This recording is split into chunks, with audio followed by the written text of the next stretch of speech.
Anales Maricas, porque ser marica tiene sentido para llenar el universo. Me encanta, sexy.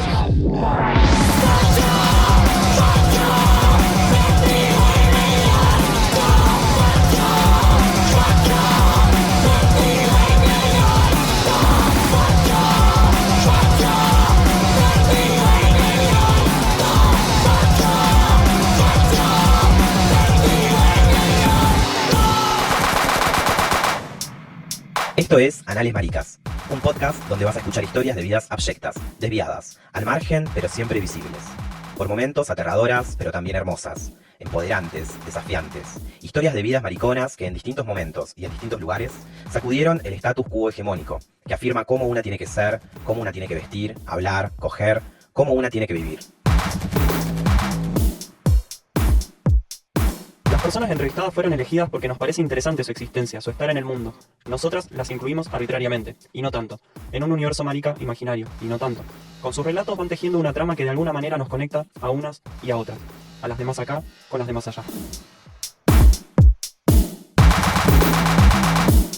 No tenemos una periodicidad pensada, vamos a ir subiendo las entrevistas a medida que vayan sucediendo.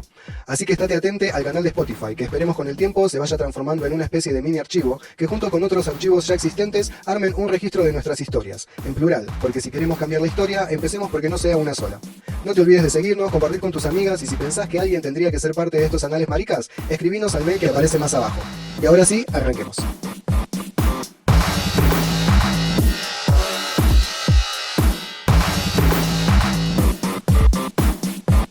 Hola amiga. Hola amiga, ¿cómo andás? Muy bien, muy contenta. Yo también estoy contenta. Cuánta positividad. Hoy tenemos una invitada de lujo, muy especial. ¿Quién? Gio. Hola, Gio Pana, muchas gracias por la invitación. ¿Cómo andas, Gio? ¿Todo bien? Todo bien, ahí con un poquito de frío, espero que se termine. Un poco enojada pronto. por eso. Espero que se termine pronto. Bueno, estamos casi a la mitad del invierno. No, Falta un poco, pero bueno. ni me lo Siempre hay que recuerde, confiar en el calentamiento ni me lo global. Quiere decir que está prendido todavía el caloventor. Vamos a apagarlo. Podemos para... dejarlo un ratito más si Gio tiene frío. No, estamos bien. O- Sí.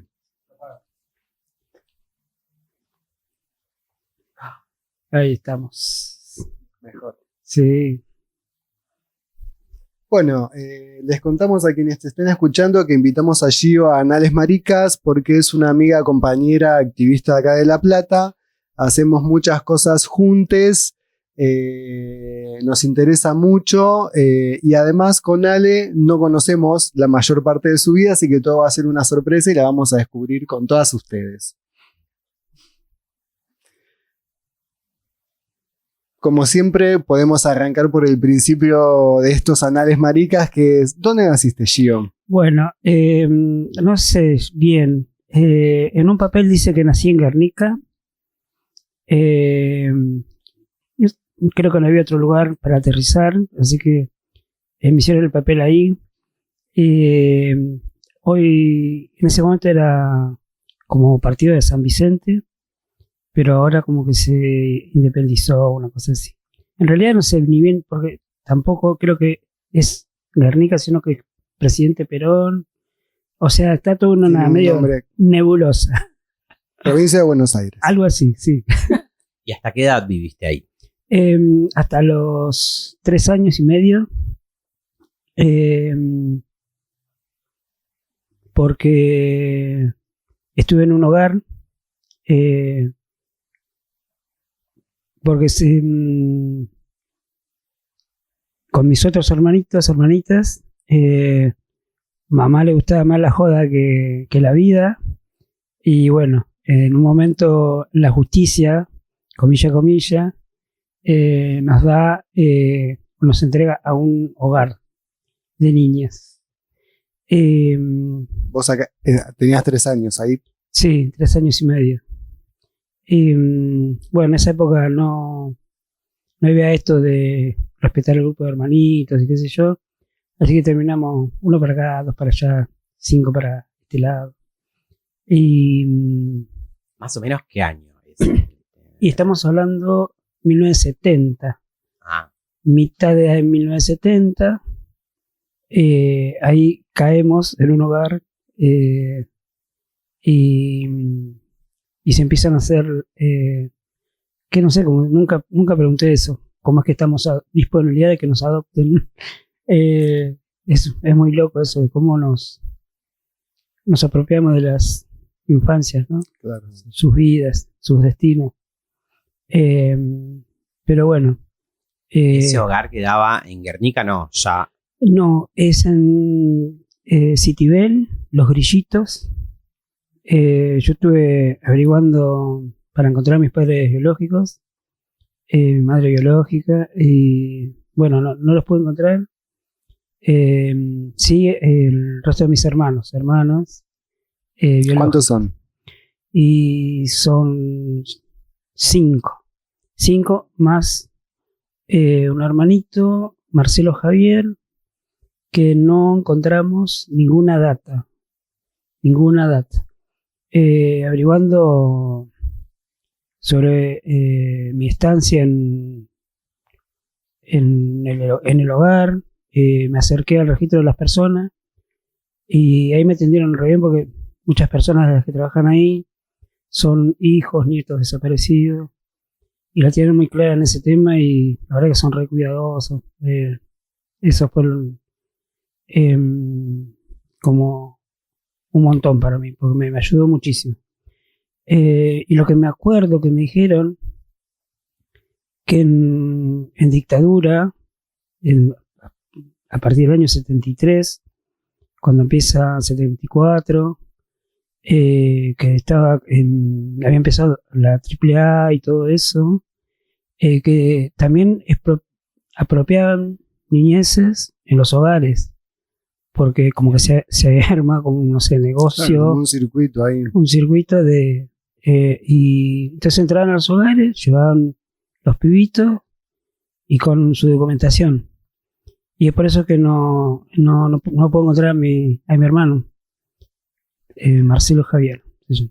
Y los otros 5, todos se buscaron entre sí. ¿Cómo Sí, se encontraron todos, digamos? Sí, se encontraron todos, viven en La Plata y una hermana en Paraná. Sí. Tuvieron suerte ahí de como que los llevaron juntos. Y yo como que quedé con mi otro hermanito y después me adoptaron a mí y no sabemos qué pasó con él. Con el que me seguía a mí, digamos. Sí. Uh-huh. ¿Cómo se llamaba? Marcelo Javier. ¿Y cuánto tiempo estuvieron o vos con Marcelo Javier ahí en el hogar? Y sería un año, yo específicamente 1 año y medio aproximadamente, porque es la fecha que se inicia la prueba de adopción hasta que te adoptan definitivamente. El papel dice que yo tenía 3 años y medio al inicio del trámite. Suena tan feo. Y más o menos en 72 y 73 ya les dan la adopción definitiva a mis padres adoptivos. ¿Y cómo te fue? ¿Cómo fueron? ¿Cómo era tu mamá, tu papá? Bueno, mamá y papá, matrimonio católico, cristiano católico, no podían tener hijos y como, bueno, tienen la presión los cristianos de que si vos te casás tenés que tener hijos porque para eso viniste al mundo y para eso te consagrás en matrimonio. Entonces vivían con esa presión de que ¿para qué nos casamos si no tenemos hijos? Entonces, bueno, si no puedo procrear hijos, me voy a adquirir uno. Entonces, yo los entendí mucho tiempo después, porque lo han hecho desde el amor, ¿no es cierto? Desde creyendo en eso. Y yo siento ese amor con el que me cuidaron, con el que quisieron darme lo mejor de lo que ellos me podían dar, obviamente en sus términos, ¿no? Desde ese lugar, la verdad que no puedo decir nada porque nunca me hicieron faltar nada. Siempre estuvieron ahí, hicieron lo imposible porque tanto a mí como mis 2 hermanas de la familia adoptiva hicieron que no que no faltara nada en la casa. Y eso la verdad que es... Dos hermanas, o sea que también eran adoptadas. Tengo una hermana más adoptada, que sería la del medio, y después una hermana como hija biológica, la más chica. Así se componía mi familia adoptiva. Y para eso ya estabas acá en La Plata. Sí, en Berisso. A partir de los 5 años empezaste a vivir con ellos. Exacto, sí, 5 años y medio aproximadamente. Empecé la primaria allá en Berisso, primer grado. Y así que sí, más o menos, esa fecha. ¿Y qué o sea, me intriga pensar tan chiquita, ¿qué pensabas vos? ¿Pensabas en tus otros hermanos que no veías? ¿Cómo te sentías con esa nueva familia, todo ese cambio? Esto lo hablé con la psicóloga, porque también somos esto. Tengo como una barrera de que no puedo recordar. Se supone que no viví algo muy grato. Y no recuerdo de los 3 años y medio, 4 años para atrás. Sí me acuerdo de el periodo de adopción en el cual me llevaban del hogar a pasear a sus casas. Conocí un montón de lugares. Ahí me pusieron el espíritu viajero. ¿Fuiste a muchas familias antes de terminar con tu mamá y tu papá? Creo que adoptivos? No. Creo que no. Esa parte no la tengo. Pero supuestamente no. Pues fue... yo estuve 6 meses en el hogar. Fue muy rápido. Como que le quitaron la tenencia a mi madre biológica y un trámite inmediato fue darnos en adopción. Así que creo que no hubo otra familia. ¿Y con tu mamá y tu papá, cómo fue tu infancia? En Berisso. Sí, mamá, la verdad que una felicidad haber tenido esa madre.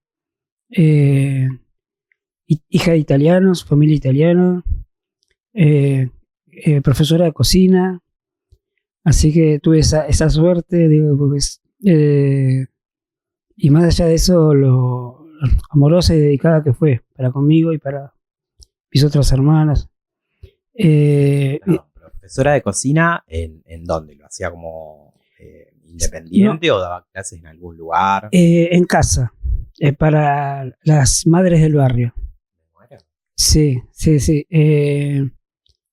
Ella hizo cursos con Doña Petrona C. de Gandulfo, la maestra de maestras de cocina de acá de la Argentina. Y le hubiese gustado ser profesora ella, o sea, ejercer como profesora. Y bueno, primero las circunstancias de una familia, ¿cómo se dice? Tradicionalista, que no... La mujer tiene que estar en la casa, criando a sus hijos, que no vaya a buscar trabajo afuera, y todo eso. No hay mucho lugar para el desarrollo profesional. No, tal cual. Hoy por suerte tampoco eso está cambiando. Y así que bueno, nada. Eso era como unas cosas que siempre decía ella, que lo recordaba con sí medio como un poco con pena por haber querido ser profesora de más. Bueno, pero tenía ahí su propia academia, su claro, escuela de cocina. Sí. Sí, ponía una mesa larga en el comedor y no sé cómo en ese momento, yo creo que, no sé, golpeaba puertas, no sé cómo. Hoy con el internet. Las alumnas. Claro, ¿viste? Cartelitos por ahí. Sí, no sé, yo creo que mucho del boca a boca, ¿viste? Che, mirá que dan clase acá, bla, bla. Creo que ha sido algo así. me suena tan lejano todo eso. Así que bueno, ¿Y tus otras hermanas, a cuánto tiempo llegaron después de que vos llegaste con tu mamá y tu papá? Con la hermana del medio tengo 6 años de diferencia. Ah, bueno, estuviste un tiempo sola Sí, con ellos. sí. Y después con la otra tenemos muy poquita diferencia. 1 año y medio, algo así. Así que bueno, me dio un poco también que estuve ahí colaborando en la crianza, porque papá... Vos no sos la primera hija. Sí, soy la primera. Ay, me perdí, perdón. La mayor. Claro, vos sos la mayor. Después de vos viene la de año y medio, No, la de los 6 años. la adoptada. La otra Claro. adoptada. Que es a los 6 años, Sí, ¿no? Y después la la otra, hija biológica. que es a 1 año y medio Claro, sería, en total hay una diferencia entre... entre vos y la... De 7 años y medio. la- Exacto, Perfecto. exacto. Gracias por saliendo. Perdón, me pierdo. Me Claro. pierdo con los años. Así- O sea que finalmente tu mamá pudo tener una hija biológica. sí, está... ¿Y cómo vivieron eso? ¿Estaba contenta ella? Sí, estaba re feliz. Estaba re feliz porque como que cumplía su cometido, su misión, Claro. el encargo que le hizo el Señor y todas esas Era cosas. muy así, estaba muy presente la religión en... Sí, la re, familia. re. De ir a misa, catecismo, primera comunión, Los dos por igual. Padre, madre, eran igual de intensos. con la- papá no tanto porque pues trabajaba todo el día, muy ausente, pero bueno, tenía la función de proveedor y necesidad de la casa que, bueno, tenía que salir continuamente a trabajar para sostener todo eso, ¿no? Pero Bravo. era albañil. Mira, Sí, y yo lo gastaba siempre porque le decía que era sereno de noche, ¿viste? En un momento lo cambiaron, empezó a ser sereno de día. Es decir, como si fuera un seguridad hoy sin... claro. Sí. ¿Cómo sería seguridad a la mañana, turno mañana? Una cosa así. Pero bueno, salía de un laburo y se iba a trabajar de albañil. Después cuando no pudo trabajar más de albañil porque ya estaba grande, se cayó 2 veces del andamio y por suerte no le pasó nada grave, pero mi hija le dijo, bueno, vendé todo lo que tengas, tenía el trompito, andamios, herramientas, todo bueno, y empezamos a cocinar para el barrio, decía. Esa fue mi primera tristeza, porque mamá cocinaba para afuera y yo digo, ¿cómo vas a cocinar para afuera? Eso tiene que... Acá, digo, no. Me acuerdo... Le reprochabas. que un le poco reprochaba, sí, porque cocinaba muy rico. Nada, era terrible lo que cocinaba esa mujer, terrible. Y era de cocinar mucho, ¿sabes? Sí, Mucha cantidad. sí. mucho despliegue. Sí. Cocinaba todos los días. Ella quería que vos tengas comida nueva todos los días. A mí, por ejemplo, hacía pastas, ¿no? Teníamos los sábado, domingo pasta, martes pescado, miércoles milanesa, jueves... Como un menú ya tenía Claro, armado. ¿viste? Y los domingos hacía pasta y quedaba para el día siguiente. Y yo le decía, no me cuentes hoy, porque voy a comer los fideos de ayer. Y se indignaba porque, pero ¿cómo que lo vas a si yo voy a cocinar para todos? ¿Viste? Como si fuera un desprecio, ¿viste? Lo vivía así como si fuera un desprecio.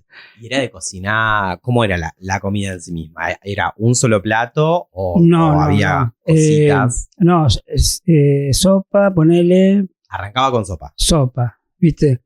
Pues, no sé, milanesa con puré y postre, ¿entendés? A la merienda te hacía una torta, ¿entendés? Te hacía galletitas. No. Ideal, chiquis. Sí, Va, sí. Yo por lo menos que no tuve esa experiencia, me hubiese encantado. Soñada. ¿Viste? Yo te digo la verdad, no. Nada. Si es que hay un cielo, esta persona tiene que estar ahí inevitablemente. Comiendo todo lo que Sí, cocinó en vida, sí, básicamente. Tal cual, ¿viste? Y vos ahí, en todo eso, Gio, ¿cómo existías? ¿Cómo te encontrabas? Bueno, yo más o menos tipo 8 o 9 años, algo que no registraba bien era el tema de lo que sentía, y que después con el tiempo lo pude poner en palabras, que en definitiva era qué es lo que quería hacer en base a lo que sentía. Y eso me llevó bastante conflicto, pues los nenes no andan con las nenes, y tenía que... ¿por qué me gustaba ponerme ropa de mamá que le sacaba? Te ponías ropa de tu madre. Sí, la típica que... ¿Y ella qué te decía? Es que no, lo hacía re escondida. Como todo el mundo empieza, creo, en su momento, o empezaba en su momento, y a solas en casa. ¿Tenías alguna prenda de tu mamá favorita? Pues yo me acuerdo de unos zapatos de mi madre, ponele. Claro. No, medias. Las medias de lycra. Media lycra. Unos corpiños que, como mamá tenía mucha teta, y eran súper armados y todo, y bueno, y soñaba con todo eso. Y eso me viví con mucho conflicto, por creencia, ¿no? Porque si vos pecás vas al infierno. En el infierno no está la gente que vos amás, porque la gente que vos amás va al cielo. Y bueno, o sea, en realidad te están implantando el infierno antes de que sepa que existe, si es que existe. Sí, antes de vivir incluso a veces, ¿no? Sí, O sea, pero tal cual. ¿Y la primaria la hiciste en una escuela católica en Berisso? No, la hice en una escuela común, laica. ¿Y cómo te fue en la primaria? Y ahí más o menos, no, o sea, muchos problemas de conducta. ¿tuyos o de la escuela? Ah, De ambas partes. Creo que jugábamos a ver quién era más, quién se portaba más mal. y ganó la escuela. Sí, obviamente. Imagínate que es la primera herramienta que tiene el sistema para educarte, comilla, qué es lo que tenés que ser vos en este mundo, ¿entendés? Qué clase de persona tenés que ser, o sea, en realidad te están preparando para lo que a ellos les sirve. Y yo digo siempre, hay algo que me quedó, que no me acuerdo quién es que lo dijo, esto de educar, que es, a mí me gusta mucho la etimología, que es el origen de las palabras y todo eso, que dice que es en griego y quiere decir desarrollar. Y que antes los maestros, en las plazas públicas, los griegos, te conocían personalmente, y en base a lo que el maestro detectaba en vos, te lo hacía desarrollar. O sea, si el maestro veía que eras bueno en matemática, por así decirte, Claro. te estimulaba toda esa parte. Y hoy, con el sistema nada, es todo igual, todo plano, te meten información, o sea, en definitiva no te dejan ser. Que es el principal problema que tenemos en esta sociedad, que no te dejan ser. Que básicamente continuamente estamos recorriendo ese camino, y muchas, por suerte, no salimos de eso, ¿no? ¿A qué escuela fuiste en Berisso? En Berisso fui a la escuela 2, que es como... De Chusma, pregunto. No, está Yo bien. hice la primaria también en tipo tu Berisso, en la escuela? 5. Ah, la escuela 5, ahí está, en Placita Almafuerte. Sí. Para el club Villa San Carlos. Ah, Villa San Carlos, Para ese lado. sí. Pasando un poquito. 25 por ahí, sí. Sí, ahí me ubiqué. La 6 es el Placita. Berisso es bastante particular también, para quienes no conocen. Es una localidad del Partido de La Plata, que tiene puerto junto con Ensenada, y es muy tradicionalista. Mal. Un lugar muy chico donde durante mucho tiempo era como más o menos que te conocías todos y todos eran medios primos o amigos de tu primo o amigos del amigo de tu primo.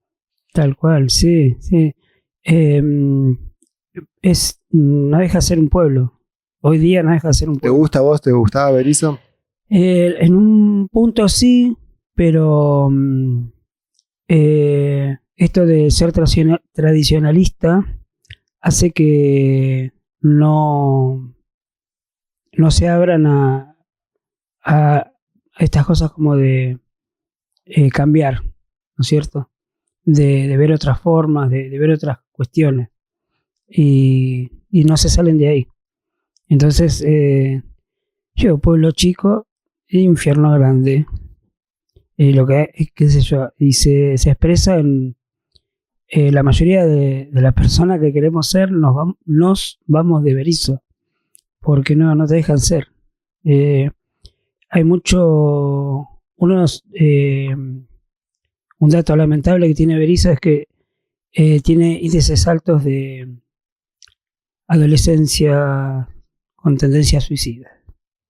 Por esto de, ¿no es cierto?, que no dejan ser a las personas.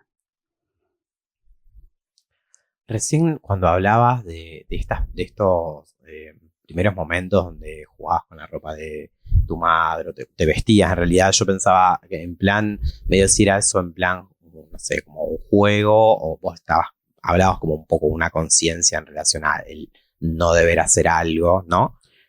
Por un lado, como me preguntaba eso, y a la vez si por fuera de eso había como alguna otra cosa, pensaba en la escuela recién, digo, había algo como en relación a la construcción de tu identidad que empezabas a chocar con el mundo, pero manifiestamente, ya no tan como secreto. Claro, yo sentía que esas ropas que me ponían, que me compraban, no eran las que a mí me gustaban. Tuve la suerte de que estuve en una familia que tenía sastre. La familia tenía sastre. Entonces me llevaban ahí, me tomaban a las medidas, qué sé yo, horrendo, y me ponían esos pantalones de hombrecito con traje. y yo nada que ver. De hecho, en adolescencia me costaba horrores comprarme ropa. O sea, una remera me duraba 3 años. Y me acuerdo en una vuelta que me regalaban ropa de hombre y la tenía en el ropero. Y yo seguía usando la misma que tenía, porque no quería ponerme ropa nueva que no me... Y tenía como un par de agujeros esa remera que me gustaba. Y un día mi vieja se cansó y me agarró así medio de atrás y como una broma. Dice, uy, se te rompió, y metió el dedo en el agujero de la remera y me la terminó de romper del todo. ¿Viste? Para que yo use la ropa nueva de hombre o de adolescente. Pero bueno, cosas, ¿viste? Pero sí, yo no quería para nada eso. Necesitaba otra ropa. Necesito otra ropa. ¿Y cuánto llegó esa otra ropa? ¿Te quedaste en Berisso? ¿Fuiste a la secundaria? Sí, yo como que tenía una conciencia más, sería crossdresser. O sea, yo en el ropero tenía 2 bolsas obviamente escondidas, de ropa mujer, tapada con la ropa nueva que no usaba. Y Esto ya adolescencia. sí, adolescencia. Más o menos qué edad, ¿te acordás? Sí. Digo, ¿cómo empezaste a armar esa bolsita de...? Encontrar ropa en la calle. Me encanta. Encontrar ropa en la calle. ¿Y la lavabas? Obviamente. ¿Y cómo hacía para lavar la ropa en Sí. la casa de tu familia y Sí, que no se dieran cuenta? Tenía un ropero grande y mi mamá no me revisaba el ropero ya a una altura porque consideraba que ya era como que bastante grande como para eso, y la colgaba en un perchero adentro del ropero. Y también en la casa había una casa abandonada en el barrio que le decían La Tapera, y me saltaba de los muros y colgaba la ropa ahí. Y después iba a la noche a buscarla de vuelta. O sea, la lavabas, la dejabas secando ahí Sí. y después la guardabas. Sí, sí, sí. Sí, Iberizo dio para eso. Hermosa. Sí, Y así te fuiste armando tu bolsita. sí. Y después, bueno, cuando ya más grande, empecé a comprarme, o sea, ropa y a escondidas, obviamente. ¿Y por qué decías recién crossdresser? Claro, porque ni bien yo tenía oportunidad y que sabía que estaba sola hace 2 horas, tiraba la ropa que tenía puesta y me ponía ropas ¿Te montabas? me montaba así, y que era lo que yo era re feliz en esos momentos. Me sentía re cómoda y bueno, a veces hubo que salir corriendo porque regresaban antes de que... De lo que dijeron. Exacto. Así que bueno, ¿Te acordás de alguna así secuencia que digas, me acuerdo siempre de esta vez que... sí, por ahí sí, de estar pintada, era maquillada y escucho que estaciona el auto y me tiro de cabeza a la pieza y no sabía cómo lavar porque ese maquillaje que viste parecía cemento que Te quedaba 3 días. Era como un Te quedas- fino, como un sí, reboque fino que te tiraba. claro, viste, y Chistes de albañilas. tenía que esperar el momento, entreabría la puerta de la pieza mía y esperar el momento de ver que no hubiese nadie para yo poder ir corriendo, Corriendo al baño. al baño a lavarme la cara, ¿viste? No, era todo misión imposible, ¿viste? Me encanta. Sí. ¿Y cuándo fue la primera vez que saliste con la ropa que te gustaba a la calle? Así full. O alguna vez, qué sé yo, la primera vez que vos te acuerdes Sí. que decís, me puse este arito, algo que vos decías, ay, qué escándalo, y lo hago igual, me animo y voy. Bueno, una fiesta. Yo estaba cuidando un campo en Berizo, en Los Talas. Un compañero de trabajo que tiene una casa quinta en Los Talas me invita a fiesta de fin de año, 30 de diciembre, 1999. O sea, la Así del que se milenio. acababa el mundo. Exacto, Me muero. exacto. Tal cual. Era el El momento. this moment. Era para This hacerlo. moment. Me encanta. Ahora o nunca. Chiquilla, quiero que... Sí. Y bueno, y no, sí, venite, va a venir mucha gente, nos vamos a disfrazar todos. ¿Para qué?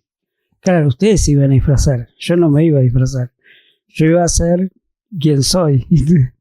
Así que, bueno, como era hombre, no me tenía mucho pelo, digo hombre con comillas, ¿no?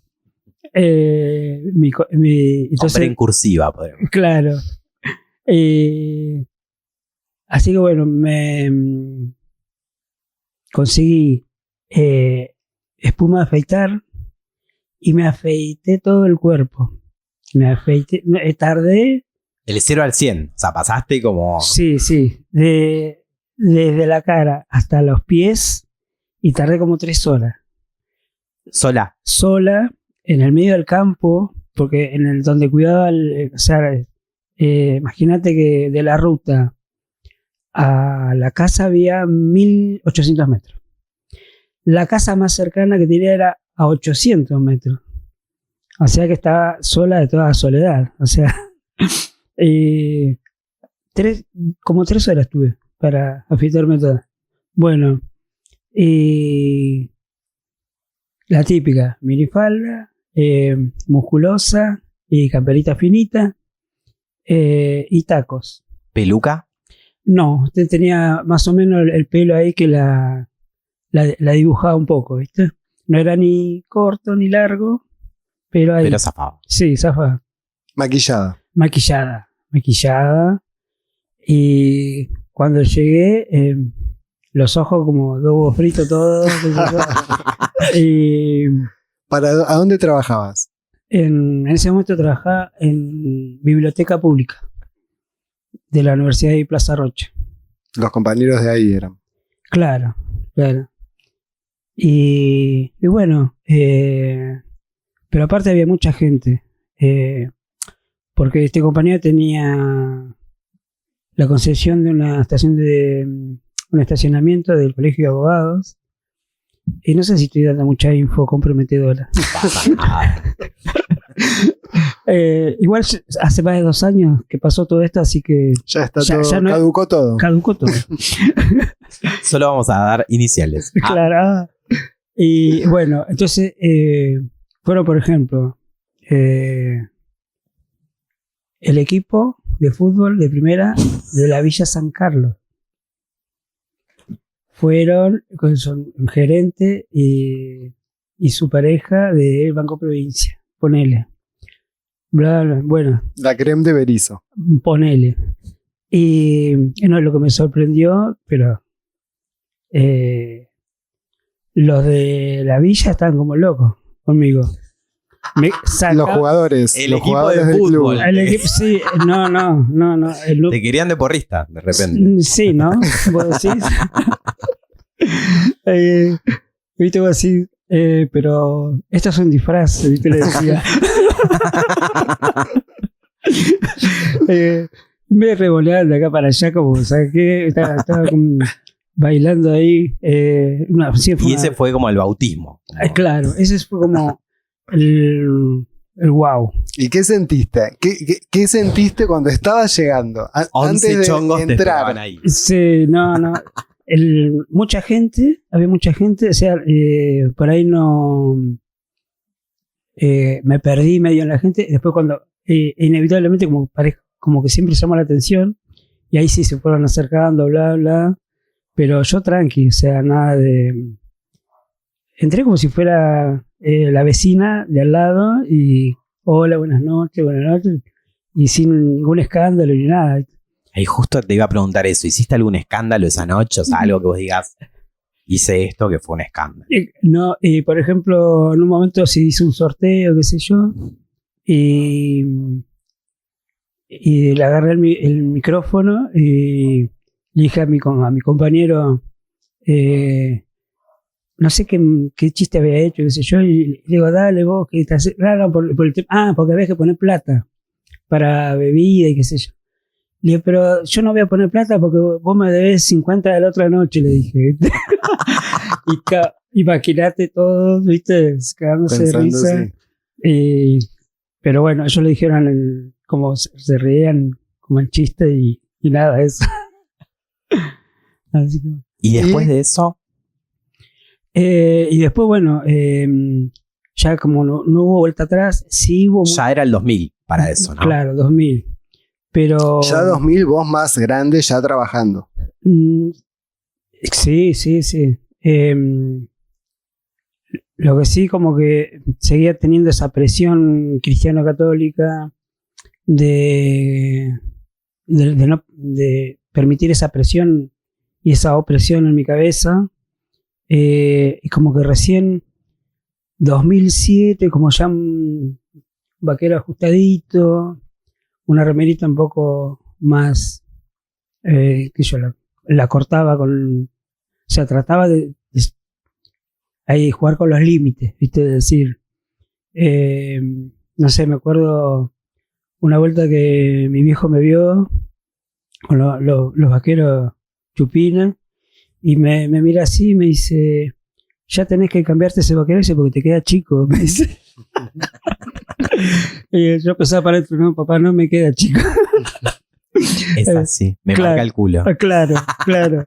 Pero bueno, y hasta que después más o menos 2010 como que se hizo bien pronunciada la transición. Ahí. ¿Y tuviste que salir del closet de alguna forma? ¿Fuiste y le dijiste, hola familia o hola amigas, voy a hacer esto? ¿Cómo fue ese momento? No, nunca pudimos hablarlo. Sí, por ahí yo me ponía brillos en las uñas siempre arregladitas. Yo toco la guitarra y bueno, y me arreglaba las uñas y en un momento empecé a arreglarme las dos manos y eso se me complicaba para tocar la guitarra. Hubo indicios. Sí, entonces, claro, vieron detalles, ¿no es cierto? ¿Qué sé yo? Un pelito más largo, una tintura. Nunca traía amigas a la casa. Así que bueno. Pero eso no generó ninguna confrontación, así ningún... Sí, pero como no lo hacía abiertamente, Claro. tampoco es que me decían, che, ¿qué onda? ¿Entendés? No hablaban. No sé, no. Sí en un momento me tuvieron que aceptar, así como, porque les di como pautas. Claro. Y en un momento me tuvieron que aceptar o rechazarme, como han hecho. Y bueno, otros me han aceptado, otros no. Así que eso más o menos como nos pasa a casi todos, ¿no? En esta sociedad, digo yo. ¿Y cómo fue para vos, qué sé yo, decir, hola, soy Gio, ya no quiero estar más haciendo cosas que no me siento como soy? ¿Cómo fue ese momento para vos de esa decisión, empezar la transición? Y fue de a poco. Yo tenía muchos perfiles de Facebook con distintos nombres y acá te lo cerraban y después abría otro y así. Entonces me acostumbré a tener distintos nombres y en un momento dije, bueno, ya no hace más falta tener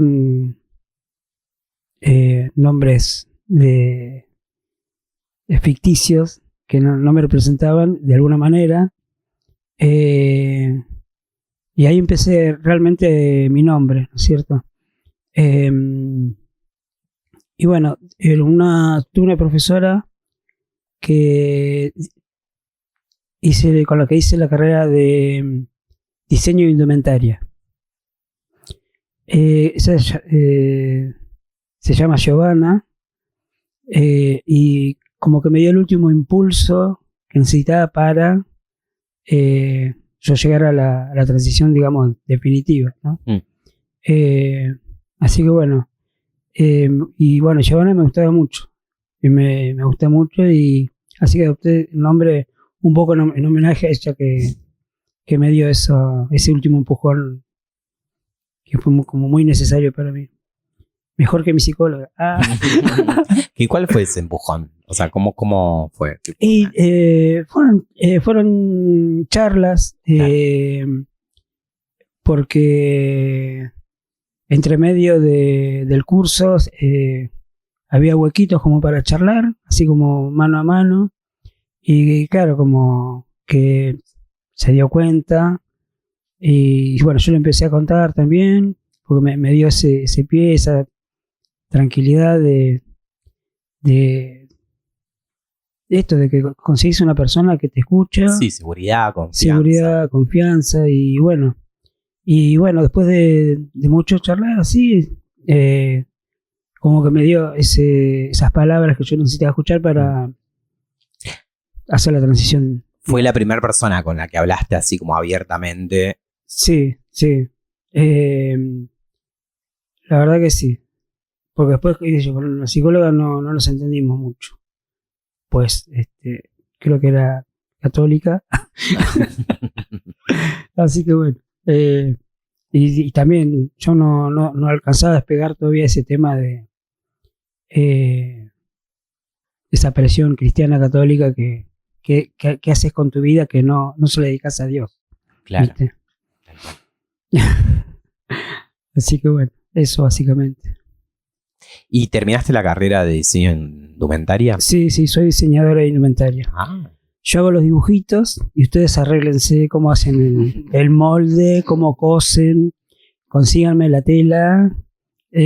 O sea, saliste del secundario, hiciste la carrera, no, en el medio. Terminé el secundario a la noche porque tuve que trabajar, salí a trabajar porque tenía que ayudar a la casa por mis 2 hermanas, también por papá que, bueno, ya no podía trabajar tanto. Así que hice ciclo básico industrial en una escuela de hombres. Una de las técnicas sería. Sí, Claro. claro, la escuela industrial de Berisso. Y después terminé en la enseñanza media a la noche. El ciclo básico, ¿qué sería? Hasta séptimo. No sé cómo es. Terminaba séptimo y después tenías 1, 2 y 3. Claro. O sea, 3 años de ciclo básico. Y después podías elegir como un previo a la universidad, digamos. Claro. Entonces, que eso es lo que no terminaste ahí en la industrial. Exacto. Claro. Exacto. Y terminé soy una de las últimas perito mercantil. O sea, tuve dactilografía, tuve contabilidad, de lo que era. Mercantil. Sí. Es casi. Que eso ya no existe, ¿o sí? ¿Sigue existiendo perito mercantil? No. Como tal, no. Como tal, no. Claro. Pero era casi contadora. Porque, sí, como algo medio administrativo, económico. Sí, pero más todavía que administrativo. No. Sí, está relacionado con la contaduría. Aprendes a llevar libros diarios, aprendes todas esas cosas. Todo, balances. O sea, todas las porquerías del sistema que nos gobierna, las sé hacer. Tuve, me acuerdo, un docente de 5º año, que me dio tanto asco como nos enseñaba la materia, porque no te enseñaba a hacer las cosas bien. Te decía, bueno, mira, a ver, si vos tenés este problema acá, qué sé yo, bla, lo acomodás así. Claro, y todo chanchullo. Claro. O sea, era, claro, en definitiva, toda la contaduría es un convencionalismo. O sea, por ejemplo, te dicen que vos tenés mercadería en el depósito, y mercadería en el depósito, yo tengo hay una convención de que dice de que eso da pérdida. Entonces vos tenés 2.000 millones de kilos de harina en un depósito y eso es pérdida. Claro. No cuentan que los 2.000 millones de kilos de harina es un bien que se puede vender. Bueno, entonces eso te crea un desbalance. Entonces vos tenés que después balancear eso. Y eso tenés que inventar, como balancear y desbalancear. Y lo inventás.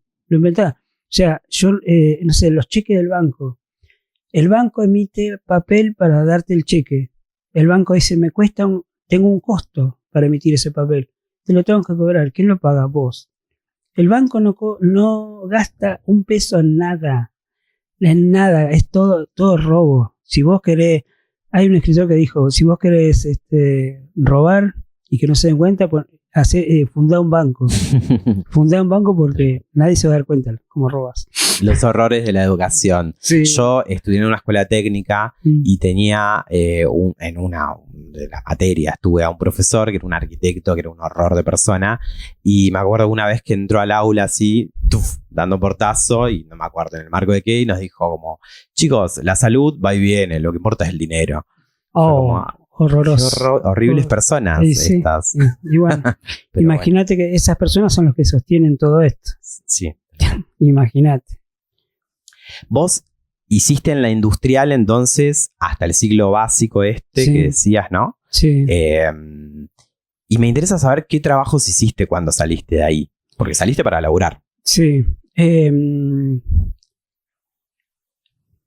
Después del ciclo básico, le ayudaba a mi viejo en algunas cosas que podía hacer todavía.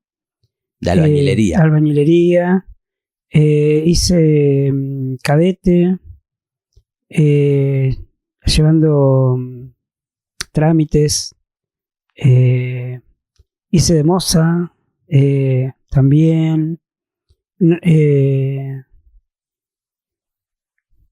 Mandados en el barrio. No, hice bastantes cosas. Todo eso en Berisso, ¿no? ¿Seguías Sí, o no? y en La Plata. Re. Sí, Pero digo, seguías viviendo en Berisso vos. sí, siempre en Berisso. Un tiempo me fui a Mar del Plata para los juegos no sé cuánto que había. ¿Los bonaerenses? No, No, los Evita. Panamericanos, una cosa así, pero hace bastante. Pero no pude conseguir un trabajo estable y no me animé a trabajar en la calle, así TS, ¿no? En la calle. Claro. Porque no conocía a nadie y estaba sola. O sea, ¿Y a esos juegos a qué fuiste? ¿A buscar trabajo porque había mucho movimiento Exacto. de gente? exacto.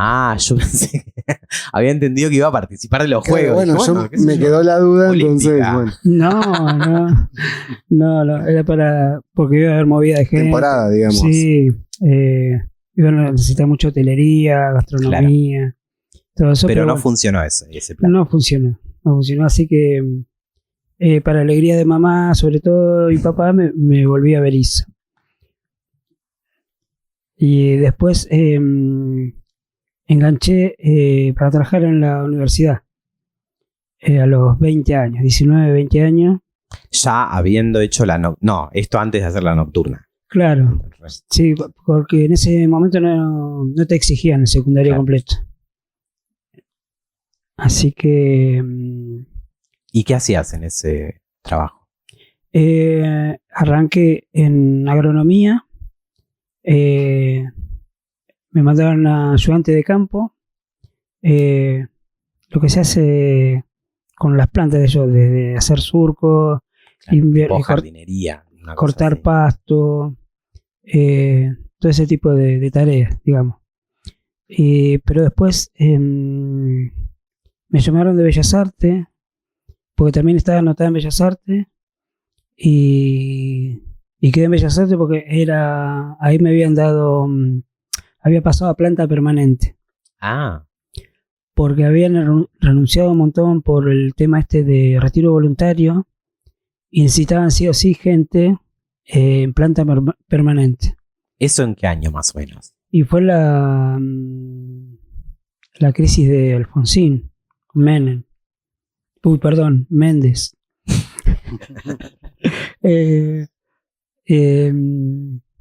Así que bueno, en agronomía estaba con un contrato de 6 meses a prueba por 2 pesos, y en Bellas Artes estaba con planta permanente, así que me quedé en Bellas Artes. ¿Y ahí seguiste en ese laburo? Sí, ahí ¿Seguís laburando ahí? No. siempre estuve en la universidad. También estuve en una empresa de jardinería, haciendo mantenimiento en el Hospital Naval, y después en casas particulares, todas estas personas que tienen casaquitas y demás, que hay que cortarle los arbolitos, el césped para que vayan a tomar sol y todas esas cosas. Sí. Y bueno, después ahí en Bellas Artes tuve mi jefe, digo siempre lo mismo, que mi jefe tuvo problemas conmigo, pero yo no tengo problema con nadie. Aplicaron conmigo por primera vez el protocolo por violencia de género, y me dieron el pase. Como siempre, somos expulsadas las personas violentadas, y el violentador sigue ahí, el jefe cobra una fortuna. En Bellas Artes. Bellas Artes. El decano, decana, progres, peronistas kirchneristas, nunca me escucharon, nunca quisieron oír mi versión. Y bueno, eso hizo que también una psicóloga que estaba en una oficina como de bienestar del alumno, me escuchara y llevara el caso a la decana con todo un documento, ¿no es cierto? inició un expediente. Bueno, hoy quisiera encontrar a esa persona. Sé que al momento de que se resuelva mi situación, se fue a vivir a Córdoba. Pero la verdad que se movió un montón y ni siquiera el gremio, ni nadie, ni los compañeros hicieron nada, sinceramente. Pero bueno, por suerte siempre se usa con digo, personas ángeles o ángeles que bueno, le debo un montón, sinceramente, a esa persona, porque si no, no sé qué hubiese pasado. La pasé muy mal. Y digo esto no por victimizarme ni revictimizarme, sino que para poner en relieve que todavía podemos creer en personas que tienen sensibilidad y pueden aportar a la humanidad mucho mejor que la mayoría de las personas de esta sociedad, ¿no? Y de ahí de Bellas Artes, ¿a dónde te fuiste o a dónde te mandaron? Ahí fui... ¿Pudiste elegir o...? No. Lo único tremendo de esa situación fue que me daban el pase, pero yo tenía que ir a exponerme delante de las autoridades para decirles: necesito un nuevo lugar de trabajo porque en estas facultades me violentan. Y yo decirles qué era lo que pasaba. Así que bueno, después de recorrer 4 o 5 facultades, me recibieron en Facultad de Psicología, que ahí no hubo problemas. El decano me recibió, a la segunda reunión me recibió él, me dijo que esto no tiene que pasar. Pero no entiendo, vos, o sea, tenías la situación del expediente por violencia de género, Sí. y te dijeron, bueno, tenés que... Buscate. La opción es que te vayas a otro lugar a Sí. trabajar. Buscate un lugar. Sí, así Y que tuviste que ir a golpear facultades. Sí, Hola, señor. me dieron licencia, una licencia especial. Mirá, Y, un horror todo. un horror todo, te digo. Por eso te digo, rescato a esa persona, de esa situación rescato a esa persona, porque si no parece que todo fuera una mierda y no es, viste, una mierda. Pero bueno, después sí, la otra contraparte es que tuve que ir a hablar con jefes de personal, jefa de personal, vicedecano, para explicarle mi situación, exponerme, cuando en realidad eso tenía que haber sido hecho de institución a La institución. misma, que es la que Exacto. aplica un presunto protocolo, ¿no? Que Exacto. se supone que tiene que resolver esas cosas. Tal cual. Pero bueno, estamos años luz que la universidad, y yo digo que la universidad no existe sino por intermedio de sus efectores, ¿no? Que son los que llevan adelante todas estas situaciones, que desde el rector, que aprovecho para que no quiere aplicar junto con el secretario del gremio ATUL, y dicho, me lo dijo en la cara el secretario de ATUL, que es la Asociación de Trabajadores de la Universidad. Me dijo que no iba a aplicar el cupo laboral porque la universidad era autártica y que como que no le importaba, no le interesa, y que los compañeras que lleguen a la universidad es porque vienen por concurso. Cuando todos sabemos que los concursos están todos... El concurso de quién es mi mejor amigo. Claro, tal cual. Sí, tal cual. O sea, imagínate. Qué difícil, ¿no? Este momento en el que está tanto la cuestión de la defensa de la educación pública, de la defensa de la universidad, etcétera, Uh-huh. ¿no? Bueno, conocer todos estos pormenores, todo lo que es el hacia adentro también, de cómo funcionan las cosas y poder tomar una posición ante eso, ¿no? Como... Sí, sí, me estoy acordando de que es una de las universidades más importantes del mundo, la Universidad de La Plata, pero no así como se maneja institucionalmente con sus trabajadores, como son los docentes, los no docentes, incluso con sus estudiantes, ¿no? Que digo, porque somos un conjunto.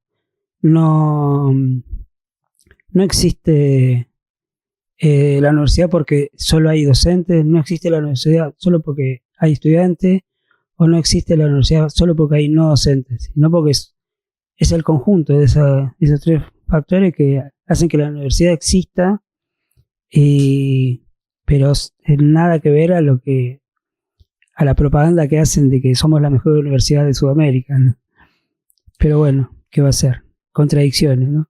Sí, a mí como usuario de la universidad, porque he estudiado bastante, siempre me pasó que como intelectualmente la oferta que te dan es muy buena y después vos empezás a ver cómo empieza a funcionar todo, cómo viene funcionando todo desde hace 1000 años y ahí es como una contradicción entre lo discursivo y la realidad muy fuerte. Sí, no, tremendo. Yo para rescatar algo que parece una pavada. El otro día hubo una entrega de diplomas de una tecnicatura en agroecología, en ciencias agrarias, una amiga de Florencio Varela, y el decano estaba medio enojado porque decía que en realidad tenía que estar para que cuando ellos se reciban y darles el diploma de recibidos de la universidad con la carrera de ciencias agrarias. Y yo decía, claro, ¿cómo no se va a enojar el chabón si la universidad está preparada para responder al sistema? Y responder al sistema significa responder a Monsanto, por ejemplo, en la cual la universidad o la facultad le enseña a sus estudiantes qué plaguicida tiene que usar, qué no tiene que usar, qué devastar, qué no devastar, sin importarle... Sí, una lógica sin pensar en otras alternativas, ¿no? Tal cual. Y tiene que ver con una lógica industrial de empresa. Exacto.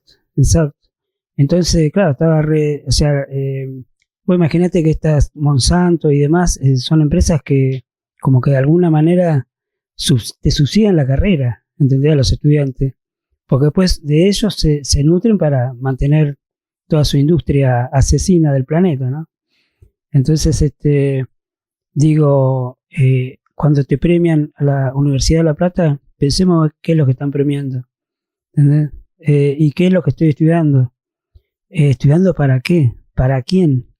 Porque yo digo eso, ¿no? Como yo no pude acceder a la universidad, pero tampoco estoy como, wow, lo que me perdí. Porque digo, si la universidad está para enseñarle a un estudiante qué plaguicida hay que usar, o decirle a una persona, y mirá, date con esta pastilla porque vas a estar mejor, cuando en realidad lo que necesita esa persona es que tenga su casa propia o un trabajo digno, en lugar de que me den carpeta, ¿entendés? Y me mediquen, ¿entendés? O sea, esa universidad quiero yo. Yo creo que nadie quiere esa universidad, pero bueno, eso digo, como estudiantes habría que, y como docentes, habría que cuestionarse todas esas cosas, ¿no? ¿Para quién estamos enseñando y qué estamos enseñando? Bueno, yo te quiero. Picante. Qué picante la amiga. Temas interesantes, igual, una visión que por ahí en este contexto político, donde a veces, viste, la urgencia hace que te agarres por ahí de lo primero que tenés a mano sin cuestionar mucho. Bueno, ella nos está tirando una visión y una experiencia, su experiencia con las instituciones argentinas. Y que forma parte de la multiplicidad de estos análisis maricas y de todas estas miradas, perspectivas, vidas particulares, concretas, que vamos recopilando. Seguimos en el próximo episodio con esta entrevista, con su segunda parte. Necesitamos un poco de descanso.